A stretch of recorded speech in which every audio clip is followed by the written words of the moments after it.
കട്ടക്കലിപ്പന്റെ കാന്താരി മാലാഖ. രചന വർണ്ണ ദേവദത്തൻ. അവതരണം സാലിം കരുളായി. വർണ്ണ ഉറക്കമണിയിക്കുമ്പോൾ പാർവതി ഓഫീസിൽ പോകാൻ റെഡിയാവുകയായിരുന്നു. ഗുഡ് മോർണിംഗ്, പാർവതി പുഞ്ചിരിയോടെ പറഞ്ഞു. ഗുഡ് മോർണിംഗ് ചേച്ചി. ചേച്ചി പോവാറായോ? ഇപ്പം തന്നെ ലൈറ്റായി, എന്നാൽ ഞാൻ ഇറങ്ങട്ടെ. അവൾ വേഗം ബാഗ് എടുത്ത് താഴേക്ക് പോയി. വർണ്ണ റൂമിലേക്ക് പോകുന്ന വഴി പാർത്തിയുടെ റൂമിലേക്ക് പോയെങ്കിലും അവൻ വന്നിട്ടില്ല. വർണ്ണ റൂമിൽ പോയി കുളിച്ച് ഫ്രഷായി വന്ന് ടേബിളിന് മുകളിലിരിക്കുന്ന ഫോൺ എടുത്ത് ദത്തിനെ ഒന്ന് വിളിച്ചു നോക്കിയെങ്കിലും സ്വിച്ച് ഓഫ് തന്നെയാണ്. പെട്ടെന്ന് പിൻവാതിലടയുന്ന ശബ്ദം കേട്ട് വർണ്ണ തിരിഞ്ഞു നോക്കി. വാതിലിൻ്റെ അരികിൽ നിൽക്കുന്ന അബിയെ കണ്ട് അവൾക്ക് വല്ലാത്ത ഭയം തോന്നി. എങ്കിലും അത് പുറത്ത് കാണിച്ചില്ല. നീ എന്താ ഇവിടെ? ഇറങ്ങിപ്പോ എൻ്റെ മുറിയിന്ന്. വർണ്ണ ദേഷ്യത്തിലല്ലേ. നീ ഇങ്ങനെ ചൂടാവാതെ തന്നെ മുറപ്പെണ്ണേ. ഞാൻ പോവാം, പക്ഷേ ഞാൻ ഒന്ന് രണ്ട് കാര്യങ്ങൾ പറയട്ടെ, എന്നിട്ട് പോയിക്കൊള്ളാം. മര്യാദക്ക് ഇറങ്ങി പോകാനാണ് നിന്നോട് പറഞ്ഞത്, അല്ലെങ്കിൽ ഞാൻ ബഹളം വെക്കും. നീ പറയുന്നൊന്നും കേൾക്കാൻ എനിക്ക് താല്പര്യമില്ല.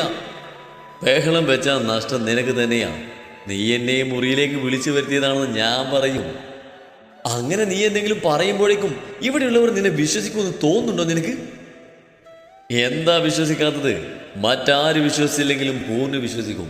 മാത്രമല്ല, ഞാൻ നിന്റെ ആരാണെന്ന സസ്പെൻസ് ഞാനിവിടെ പൊളിക്കും. എന്തുകൊണ്ട് നമ്മൾ തമ്മിലുള്ള റിലേഷൻ നീ ഇവിടെയുള്ളവരോട് പറഞ്ഞില്ല എന്ന ചോദ്യം വരും.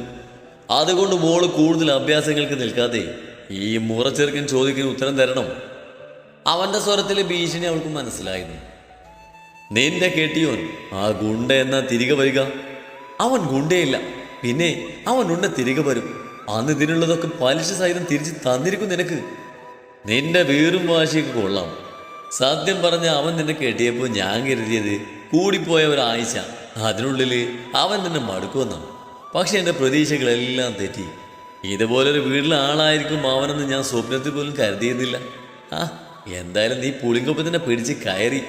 പക്ഷെ കാര്യമില്ല മോളെ, ഇതൊന്നും അനുഭവിക്കാൻ നിനക്ക് യോഗമില്ല. ജീവിതാവസാനം വരെ നീ ആഭിജിത്തിൻ്റെ കാൽ കീഴിലായിരിക്കും. പിന്നെ സെക്കൻഡ് ഹാൻഡ് ആയിരിക്കുമല്ലോ എന്നൊരു ടെൻഷൻ എനിക്കുണ്ടായിരുന്നു. പക്ഷെ ഇന്നലെ നിന്നെ നേരിട്ട് കണ്ടപ്പോൾ അതങ്ങ് മാറി. നിന്നെ അവന് തൊട്ടില്ലെന്ന് എനിക്കറിയാം. പിന്നെ എന്തിനാ അവൻ നിന്നെ കെട്ടിയെ? പോയിട്ട് പൂജിക്കാനാണോ? എന്തായാലും നീ ഒന്ന് നന്നായിട്ടുണ്ട്. വശനത്തരം നിറഞ്ഞ നോട്ടത്തോടെ അവൻ പറഞ്ഞു നിർത്തി. ഇറങ്ങിപ്പോടാ പട്ടി എൻ്റെ മുറിയിൽ നിന്ന്, ഇല്ലെങ്കിൽ ഈ വർണ്ണ ആരാണെന്ന് നീ അറിയും. വർണ്ണയുടെ പെട്ടെന്നുള്ള ഭാവമാറ്റം അഭിജിത്തിനെ ഒന്ന് ഞെട്ടിച്ചു. പക്ഷേ അവനത് മറച്ചു വെച്ചൊരു പുച്ചച്ചിരിയുടെ വാതിൽ തുറന്ന് പുറത്തേക്ക് ഇറങ്ങി. അതേസമയം തന്നെയാണ് മറന്നു വെച്ച ഫയലെടുക്കാനായി പാർവതി മുകളിലേക്ക് വന്നത്. അത് കണ്ട അബി അവളെ കാണാത്തതുപോലെ ചുണ്ടുകൾ തടവി ഒരു പ്രത്യേക ഭാവത്തിൽ മുന്നോട്ട് വന്ന് പെട്ടെന്ന് അവളെ കണ്ട പോലെ മുഖത്തൊരു പകർച്ച വരുത്തി. അത് പിന്നെ വർണ്ണ വെറുതെ വിളിച്ചപ്പോൾ ഞാൻ പാർവതി ആരോട് പറയരുത്. അഭിജിത്ത് വെപ്രാളത്തിൽ താഴേക്ക് ഇറങ്ങിപ്പോയി. അതിനൊപ്പം അവൻ്റെ മുഖത്തൊരു വിജയച്ചിരി ഉണ്ടായിരുന്നു. അവൻ പോയി കഴിഞ്ഞതും പാർവതി ഒന്നും മനസ്സിലാവാതെ അവിടെ തന്നെ നിന്നു. അതേസമയം തന്നെയാണ് വർണ്ണ നെറ്റിയിലെ വിയർപ്പ് തുറച്ച് പുറത്തേക്ക് വന്നത്. ചേച്ചി എന്താ ഇവിടെ? ഓഫീസിൽ പോയില്ലേ? അഭിജിത്ത് മുറിയിലേക്ക് കയറി വന്നതിൻ്റെ പേടി എപ്പോഴും വർണ്ണക്ക് മാറിയിരുന്നില്ല. എന്നാൽ അവളിൽ ആ പതർച്ച പാർവതിയിൽ സംശയമുണ്ടാക്കുന്നതിന് കാരണമായിരുന്നു. ഒരു ഫയൽ എടുക്കാൻ മറന്നു, അതെടുക്കാൻ വന്നതാ. എന്നാൽ ഞാൻ താഴേക്ക് പോവാം. വർണ്ണ താഴേക്ക് പോയി. പാർവതി ഫയലെടുത്ത് ഓഫീസിലേക്കും പോയി. ഉച്ചക്കാണ് പാർട്ടി സ്റ്റേഷനിൽ വന്നത്. വർണ്ണ ദത്തിനെ കുറിച്ച് ചോദിച്ചെങ്കിലും വ്യക്തമായൊന്നും പാർട്ടി പറഞ്ഞില്ല. സ്റ്റേഷനിൽ കുറച്ച് തിരക്കുകളുണ്ടെന്ന് പറഞ്ഞ് വന്ന് കുളിച്ച് ഫ്രഷായി അവനുണ്ട് തന്നെ സ്റ്റേഷനിലേക്ക് തിരികെ പോയി. ഇനി ഇവിടെ നിൽക്കാൻ വയ്യ. ഏത് നേരത്താണ് അവർക്ക് വരാൻ തോന്നിയത്? അമ്മായിയുടെ വീട്ടിൽ തന്നെ നിന്നാൽ മതിയായിരുന്നു. ദത്തനാണെങ്കിൽ വിളിച്ചിട്ട് ഫോൺ എടുക്കുന്നില്ല. ഇന്നും കിട്ടിയില്ലെങ്കിൽ നാളെ ധ്രുവേട്ടൻ്റെ വീട്ടിലേക്ക് പോയാലോ? 2 ദിവസം കൊണ്ട് ഈ വീട് മടുത്തു. എല്ലാവരും ചുറ്റുമുണ്ടെങ്കിലും ഒറ്റപ്പെട്ട പോലെ ഒരു തോന്നൽ, ഒരു സുരക്ഷിതത്തല്ലാത്ത പോലെ. നീ എപ്പോഴാ ദത്ത തിരിച്ചു വരിക? അബിയെ പേടിച്ച് പറഞ്ഞ റൂമിൽ തന്നെ സമയം കളഞ്ഞു. രാത്രി ചെറിയമ്മ വന്ന് കഴിക്കാൻ വിളിച്ചപ്പോഴാണ് താഴേക്ക് വന്നത് പോലും. രാത്രി അവൾ ഭദ്രയുടെ മുറിയിലേക്ക് വന്നുവെങ്കിലും ഇന്നലത്തെ പോലെ അവിടെ അഭിജിത്തുണ്ട്. എന്നാൽ പാർവതിയുടെ കൂടെ കിടക്കുന്നത് ശരിയല്ലല്ലോ. അവൾ ഓരോന്നും ആലോചിച്ച് മുറിയിലേക്ക് നടന്നു. തൻ്റെ റൂമിന് മുന്നിലായുള്ള സ്റ്റെയറിൽ പാർട്ടിയും പാർവതിയും ഇരിക്കുന്നത് കണ്ട് വർണ്ണക്ക് പകുതി ആശ്വാസമായി. രണ്ടുപേരും അവരുടേതായ തിരക്കുകളിലാണ്. വർണ്ണയെ കാണുന്ന പാർവതി അവൾ അടുത്തേക്ക് വിളിച്ചു. ഉറങ്ങാറായോ വർണ്ണ? ഇന്ന് ഭദ്രയുടെയും ശിലുവിനെയും കൂടിയാണ് കിടക്കുന്നത്. ഇന്നുകൂടി ഞാൻ ചേച്ചിയുടെ കൂടെ കിടന്നോട്ടെ. അതെന്താ അങ്ങനെ? ശിലുവിൻ്റെ മുറിയിൽ സ്ഥലല്ലേ? പാർട്ടി തിരക്കി. സ്ഥലമൊക്കെ ഉണ്ട്, പക്ഷെ അവിടെ നിമി ചേച്ചി ആ ചേട്ടനൊക്കെ ഉണ്ട്. അതുകൊണ്ട് എനിക്കൊരു മടി. എനിക്ക് കുറച്ച് വർക്ക് കൂടിയുണ്ട്. പറഞ്ഞ റൂമിൽ പോയി കിടന്നു, ഞാനിപ്പോൾ വരാം. വേണ്ട, എനിക്കിവിടെ ഒറ്റയ്ക്ക് പേടിയാ, ഞാൻ ഇവിടെ ഇരുന്നോളാം. എന്നാ പറഞ്ഞ തൻ്റെ റൂമിൽ പോയി കിടന്നോ, ഞങ്ങൾ ഇവിടെ തന്നെ ഉണ്ടല്ലോ, അതുകൊണ്ട് പേടിക്കേണ്ട കാര്യമില്ല. പാറ് പോകുമ്പോൾ തന്നെ വിളിച്ചോളും, വെറുതെ ഉറക്കം കളയേണ്ടടൂ. പാർത്തി പറഞ്ഞു. സാരല്ല, ഞാൻ ഇവിടെ ഇരുന്നോളാം. വേണ്ട, പറഞ്ഞ പോയി കിടന്നോളൂ, പോകുമ്പോൾ ഞാൻ വിളിക്കാം. പാർവതി കൂടെ പറഞ്ഞത് മനസ്സെല്ലാം മനസ്സോടെ പറഞ്ഞ റൂമിലേക്ക് പോയി. ഡോറ് വെറുതെ ചാരിയിട്ട് അവൾ ബെഡിലേക്ക് കിടന്നു. ഓരോന്ന് ആലോചിച്ച് അവൾ പെട്ടെന്ന് ഉറങ്ങിപ്പോയി. വയറിലൂടെ 2 കൈകൾ തന്നെ ചുറ്റി പിടിച്ചപ്പോഴാണ് വർണ്ണ ഉറക്കത്തിൽ നിന്ന് ഞെട്ടി ഉണർന്നത്. ചുറ്റും ഇരുട്ട് മാത്രമാണ്. തൻ്റെ മേലുള്ള കൈകളുടെ പിടുത്തം മുറുകി. അതാരാണെന്ന് അവൾക്ക് പെട്ടെന്ന് തന്നെ മനസ്സിലായിരുന്നു. തൻ്റെ പ്രിയപ്പെട്ടവൻ്റെ സാമീപ്യം, ഗന്ധം, സ്പർശം അവൾക്ക് അത്രയേറെ പരിചിതമായിരുന്നു. അവളൊരു പൊട്ടിക്കരച്ചിലൂടെ തിരിഞ്ഞ് ആ നെഞ്ചിലേക്ക് തല ചേർത്തു. ദത്താ, അവൾ വിതുമ്പലോടെ വിളിച്ചു. പേടിച്ചു പോയടാ കുഞ്ഞെ. ദത്തൻ അവളുടെ നെറുകയിൽ ഉമ്മ വെച്ചുകൊണ്ട് ചോദിച്ചു. എന്താ ഞാൻ വിളിച്ചിട്ട് ഫോൺ എടുക്കാഞ്ഞ്? ഞാൻ എത്ര പേടിച്ചു പോയെന്ന് അറിയോ? അവൻ ആ അബി. ഒന്നുമില്ലടാ, ഞാൻ വന്നില്ലേ, ഇനി എൻ്റെ കുട്ടി പേടിക്കണ്ട, ദത്തനുണ്ട് കൂടെ. ദത്തൻ അവൾ തന്നിലേക്ക് ചേർത്ത് കിടത്തി പുറത്ത് പതിയെ കൊട്ടിക്കൊടുത്തു. രാവിലെ ആദ്യം കണ്ണു തുറന്നത് വർണ്ണയായിരുന്നു. തൻ്റെ കഴുത്തിലേക്ക് മുഖം ചേർത്താണ് ദത്തൻ കിടക്കുന്നത്. അവൻ്റെ നിശ്വാസം വർണ്ണയുടെ കഴുത്തിൽ തട്ടുന്നുണ്ട്. അവൾ പതിയെ ദത്തൻ്റെ തല ശരിക്ക് വെച്ചു. അവൻ്റെ നെറ്റിയിൽ വീണ് കിടന്ന മുടികളെ ഒതുക്കി വെച്ചു. വർണ്ണയുടെ കണ്ണുകൾ അവൻ്റെ മുഖമാകെ അലഞ്ഞു നടന്നു. എന്താ കുഞ്ഞെ ഇങ്ങനെ നോക്കുന്നേ? കണ്ണടച്ച് കിടന്നുകൊണ്ട് തന്നെ ദത്തൻ ചോദിച്ചു. എന്നാൽ വർണ്ണ മറുപടി പറയാതെ ഒന്ന് ഉയർന്ന് അവൻ്റെ ഇരു കണ്ണിൽ ഉമ്മ വെച്ചു. ദത്തൻ ഒരു പുഞ്ചിരിയോടെ കണ്ണു തുറന്നു. അടുത്ത നിമിഷം അവളെ തിരിച്ച് അവളുടെ മുകളിലായി കൈകുത്തി നിന്നു. അവൻ പതിയെ കള്ളച്ചിരിയോടെ അവളുടെ മുഖത്തേക്ക് തന്നെ മുഖം അടുപ്പിച്ചതും വർണ്ണ അവനെ ബെഡിലേക്ക് തള്ളി വേഗം ബെഡിൽ നിന്നിറങ്ങി. എന്താടി? മുഖം വീർപ്പിച്ച് തന്നെ ദേഷ്യത്തോടെ നോക്കുന്ന വർണ്ണയോട് അവൻ ചോദിച്ചു. എന്നാൽ അവളൊന്നും മിണ്ടാതെ ദേഷ്യത്തിൽ തന്നെ ബാത്റൂമിനരികിലേക്ക് നടന്നതും ദത്തൻ എഴുന്നേറ്റ് ചെന്ന് അവളെ പിന്നീന്ന് വട്ടം പിടിച്ചു. എങ്ങോട്ടടി ഇത്ര തിരക്കിട്ട് പോകുന്നേ? അവളെ ഉയർത്തി ദത്തൻ ബെഡിൽ കൊണ്ടുവന്ന് ഇരുത്തി. മാറ്, എനിക്ക് പോയി കുളിക്കണം. അതെന്തെത്ര നേരത്തെ ഒരു കുളി? എനിക്ക് തോന്നുമ്പോൾ ഞാൻ കുളിക്കും. ചിലപ്പോൾ നേരത്തെ കുളിക്കും, ചിലപ്പോൾ നട്ടുച്ചക്ക് കുളിക്കും, ചിലപ്പോൾ പാതിരാത്രി കുളിക്കും. അതെൻ്റെ ഇഷ്ടം. രാവിലെ തന്നെ കട്ടക്കലിപ്പിലാണല്ലോ എൻ്റെ കുഞ്ഞിപ്പെണ്ണ്. ദത്തൻ അവളുടെ കവളിൽ പിടിച്ച് വലിച്ചുകൊണ്ട് പറഞ്ഞു. വേണ്ട, പഞ്ചാരക്കാലം കൊണ്ട് വരണ്ട, ഞാൻ നിന്നോട് മിണ്ടില്ല. അവൾ മുഖം തിരിച്ചുകൊണ്ട് പറഞ്ഞു. എന്നോട് പിണക്കാണ് എൻ്റെ ദേവൂട്ടി, ഞാൻ ആരുടെയും ദേവൂട്ടിയല്ല. അടുത്ത നിമിഷം ദത്തൻ അവളെ ബെഡിലേക്ക് തള്ളിയിട്ടു. ശേഷം അവൻ അവളുടെ മേലേക്ക് അമർന്നു. അല്ലേ? അവളുടെ കാതിൽ പതിയവൻ ചോദിച്ചു. അല്ല അല്ല അല്ല. ശരിക്കും അല്ലേ? അതിനോടൊപ്പം അവൻ്റെ കൈകൾ അവളുടെ മേലേക്ക് പതിയെ തഴുകാൻ തുടങ്ങി. അതവളുടെ തോളിൽ വന്ന് നിന്നു. എൻ്റെ കുട്ടി ദത്തനോട് പിണക്കാണോ? അതെ. ഇനി ഞാൻ ഒരിക്കലും നിന്നോട് മിണ്ടില്ല. എന്നെ പറ്റിച്ചു, കള്ളം പറഞ്ഞു, ഒറ്റക്കാക്കി, വിളിച്ചിട്ട് ഫോൺ എടുത്തില്ല. എന്നോട് ഇഷ്ടമെന്നൊക്കെ വെറുതെ പറയുന്നതാ. ഞാനില്ലെങ്കിൽ നിനക്ക് ഒരു കുഴപ്പമോ? അങ്ങനെ മാത്രം പറയില്ല കുഞ്ഞെ. എനിക്ക് ഈ ലോകത്ത് ഏറ്റവും വലുത് നീയല്ലേ. നീ ഇല്ലെങ്കിൽ പിന്നെ ഈ ദത്തനുണ്ടോടി? നിറഞ്ഞ കണ്ണുകൾ വർണ്ണ കാണാതിരിക്കാൻ ദത്തൻ അവളിൽ നിന്ന് മടന്നു മാറി ബെഡിലേക്ക് മലർന്ന് കിടന്നു. എനിക്കറിയാം ഞാൻ ചെയ്തത് തെറ്റാന്ന്. പക്ഷേ അത് നമുക്ക് വേണ്ടി തന്നെയാണ്. നമുക്ക് ഇവിടുന്ന് പോവേണ്ടേ? നമ്മുടെ മാത്രം കൊച്ചു സ്വർഗത്തിലേക്ക്. അതിനു മുമ്പ് കുറച്ച് കാര്യങ്ങൾ ചെയ്തു തീർക്കാനുണ്ടായിരുന്നു. അല്ലാതെ ഞാൻ വെറുതെ എൻ്റെ കുട്ടിയെ ഒറ്റക്കാക്കിയിട്ട് പോവുമോ? അത് പറയുമ്പോൾ തൻ്റെ സ്വരം വിടരാതിരിക്കാൻ ദത്തൻ പരമാവധി ശ്രമിച്ചിരുന്നു. സോറി, ഞാൻ പെട്ടെന്ന് സങ്കടം വന്നപ്പോൾ അറിയാതെ പറഞ്ഞതാ. എനിക്കിതിനോട് മിണ്ടാതെ നടക്കാൻ പറ്റുമോ? വർണ്ണ അവൻ്റെ നെഞ്ചിലേക്ക് തലവെച്ച് വിതുമ്പി. ദത്തൻ്റെ കണ്ണുകൾ നിറഞ്ഞൊഴുകുന്നുണ്ടായിരുന്നു. അവൻ അവളെ ചേർത്ത് പിടിച്ച് അങ്ങനെ കുറച്ചു നേരം കിടന്നു. ഇപ്പം എൻ്റെ കുഞ്ഞിൻ്റെ പിണക്കം മാറിയോ? ഇല്ല. അവൾ ചിരിയൊതുക്കി മുഖത്ത് ഗൗരവം വരുത്തി അവനെ നെഞ്ചിന്ന് എഴുന്നേറ്റു. ഹെടി കള്ളി, എങ്ങോട്ടടി ഓടുന്നേ?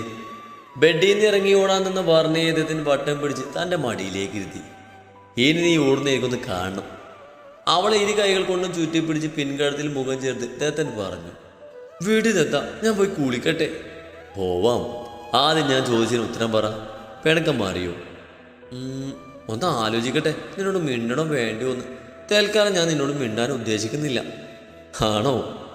അത് പറഞ്ഞ് ദത്തൻ അവളുടെ തോളിൽ ഡ്രസ്സ് അല്പം താഴേക്ക് നീക്കി. ഇല്ല. അപ്പം മിണ്ടില്ല. അവൻ്റെ പല്ലുകൾ അവളുടെ തോളിലെ മറുകിൽ ആഴ്ന്നിറങ്ങി. ഇല്ല. അവളൊന്ന് പിടഞ്ഞുകൊണ്ട് പറഞ്ഞു. മിണ്ടില്ല? അവൻ്റെ പല്ലുകൾ ഒന്നുകൂടെ ശക്തമായി അവിടെ ആയിരുന്നു. ഒപ്പം അവൻ്റെ കൈകൾ അവളുടെ തോപ്പിനുള്ളിലൂടെ കടന്ന് അണിവയലിലെത്തി നിന്നു. മിണ്ട, അവൾ വിറയലോടെ പറഞ്ഞു. അങ്ങനെ വഴിക്ക് വാ, ഇനി പോയി കുടിച്ചോ. ദത്തൻ അവളുടെ മേലുള്ള പിടിവിട്ടു. വർണ്ണ ഡ്രസ്സെല്ലാം എടുത്ത് ബാത്റൂമിൻ്റെ അരികിലെത്തി. ശേഷം ദത്തിനെ ഒന്ന് തിരിഞ്ഞു നോക്കി. അവൻ ജനലിൻ്റെ അരികിൽ പുറത്തേക്ക് നോക്കി ആരോടോ ഫോണിൽ സംസാരിക്കുകയാണ്. വർണ്ണ കയ്യിലുള്ള ഡ്രസ്സ് ബെഡിലിട്ട് ദത്തൻ്റെ അരികിലേക്ക് നടന്നു. ഫോണിൽ സംസാരിക്കുന്ന ദത്തൻ്റെ തോളിൽ അവൾ തട്ടി വിളിച്ചു.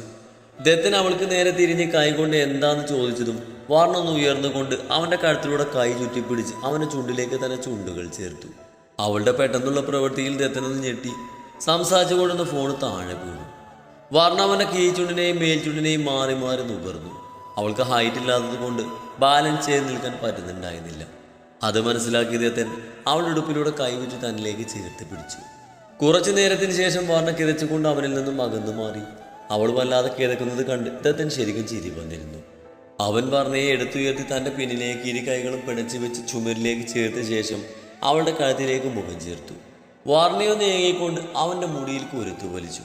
ദത്തൻ അവളുടെ കഴുത്തിലൂടെ ചുണ്ടുകൾ കൊണ്ട് പതിയെ തഴുകി അവളുടെ തൊണ്ടക്കുഴിയിൽ അമർത്തി ചുംബിച്ചു. അവളുടെ കഴുത്ത് ദത്തൻ്റെ ഉമിനീരാൽ കുതിർന്നു.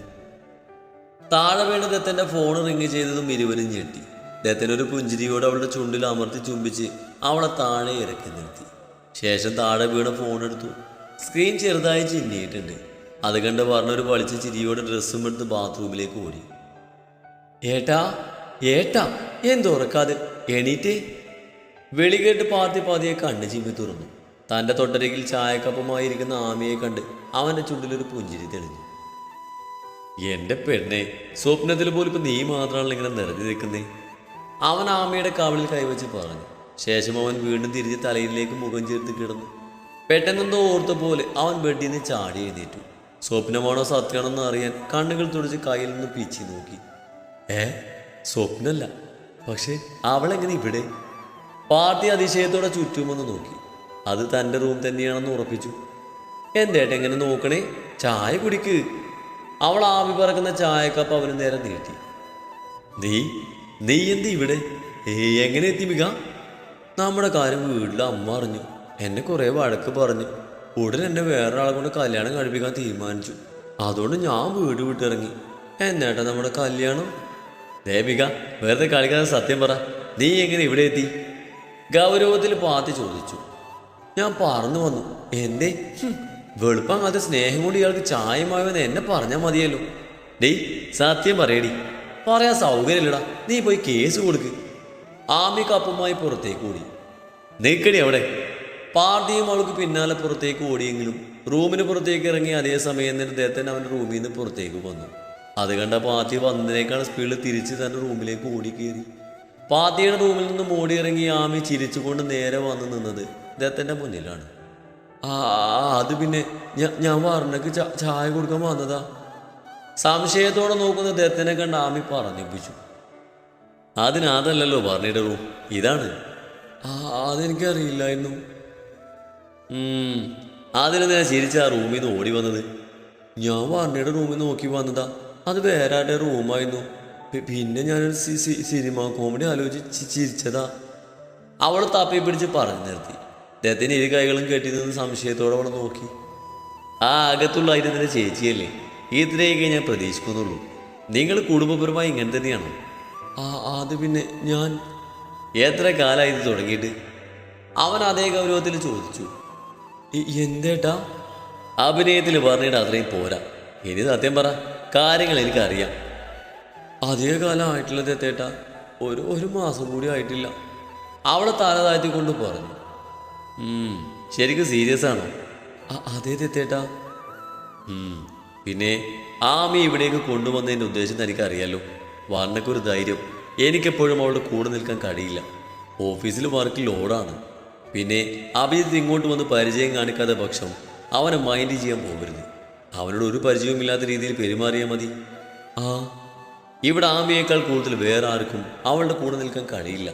മനസ്സിലാക്കാനും പറ്റില്ല. ഈ വീട്ടിലുള്ള ആരെങ്കിലും ചോദിച്ചാൽ ക്ലാസ് ഇല്ലാത്ത കാരണം നീ ഇവിടെ 4-5 ദിവസം വന്ന് നിൽക്കുന്നതാന്ന് പറഞ്ഞാൽ മതി. അപ്പോഴേക്കും വർണ്ണയും കുറിച്ച് ഓക്കെയാവും. ശരി തെത്തേട്ടാ. പിന്നെ അത് പിന്നെ അവൾ നിന്ന് പരിങ്ങി. ആമിക്ക് എന്നോട് എന്തെങ്കിലും പറയാനുണ്ടോ? അത് പിന്നെ എൻ്റെ പാത്തേട്ടിൻ്റെയും കാര്യം പറഞ്ഞറിയരുത് പ്ലീസ്. അവൾ ചെറിയ ചമ്മലോട് പറഞ്ഞു. ബെസ്റ്റ്, നിങ്ങളുടെ റിലേഷൻ്റെ കാര്യം കണ്ടുപിടിച്ചതും എന്നോട് വന്ന് പറഞ്ഞതും എൻ്റെ കൊച്ച. എന്നിട്ട് അവളോട് പറയരുത് പോലും. ആര്, വർണ്ണയോ? അവൾ അതിശയത്തോടെ ചോദിച്ചു. അവൾ തന്നെ. രണ്ടുപേരും കൂടി അന്ന് അവളുടെ ഫോണിൽ കൂടി സംസാരിച്ചപ്പോൾ കോൾ റെക്കോർഡിൻ്റെ കാര്യം പൊന്നു മക്കൾ അറിഞ്ഞില്ലല്ലേ? അന്ന് തന്നെ അവൾ എന്നോട് പറഞ്ഞിരുന്നു. കാണാൻ ഇത്രയേ ഉള്ളെങ്കിലും അതിനെ തലയിൽ നിറച്ച് കുരുട്ടുബുദ്ധിയാണ്. അതെല്ലാം കേട്ട് ആമി വളിച്ചൊരു ചിരിച്ചു. ദേവ, നീ എണീറ്റോ? പാർട്ടി ഒന്നും അറിയാത്ത പോലെ റൂമിൽ നിന്ന് ഇറങ്ങി വന്നു. ഇതേതാ കുട്ടി ദേവ? ആമിയെ നോക്കി പാർട്ടി അറിയാത്ത പോലെ ചോദിച്ചു. നിനക്ക് മനസ്സിലായില്ലേ? എവിടെയോ കണ്ട പോലെ, പക്ഷെ ഓർമ്മ കിട്ടുന്നില്ല. പാർട്ടി കാര്യമായി ആലോചിക്കുന്ന പോലെ പറഞ്ഞു. ഇത് ആത്മിക, വർണ്ണയുടെ ചേച്ചിയാണ്. കുറച്ച് ദിവസം ഇവിടെ കാണും. അന്ന് വർണ്ണയെ വിളിക്കാൻ പോയപ്പോൾ നീ ആമിയെ കണ്ടില്ലേ? ആണോ? എനിക്ക് ഇവിടെ കണ്ടൊരു പരിചയം തോന്നിയിരുന്നു. പാർട്ടിയുടെ അഭിനയം കണ്ട ആമി എന്ത് ചെയ്യണമെന്ന് അറിയാതെ നിന്നു. അല്ല, എന്താ പെട്ടെന്ന് ഈ കുട്ടി ഇവിടേക്ക്? പെട്ടെന്നൊന്നുമല്ല, കുറച്ച് കാലമായി ഞാൻ വിചാരിക്കുന്നു. അതുകൊണ്ട് വരുന്ന വഴി ആമിയെയും കൂട്ടി നമ്മുടെ ധ്രുവിക്ക് വേണ്ടി ആമിയെ ഒന്ന് ആലോചിച്ചാലോ എന്നാണ്. ആമിക്കും ആമിയുടെ അമ്മക്കും സമ്മതക്കുറവൊന്നുമില്ല. എന്തായാലും ധ്രുവിയെ കാണുമ്പോൾ നീ ഇതിനെക്കുറിച്ചൊന്ന് സൂചിപ്പിക്കേ. അവന് താല്പര്യമുണ്ടെന്ന് അറിയാലോ.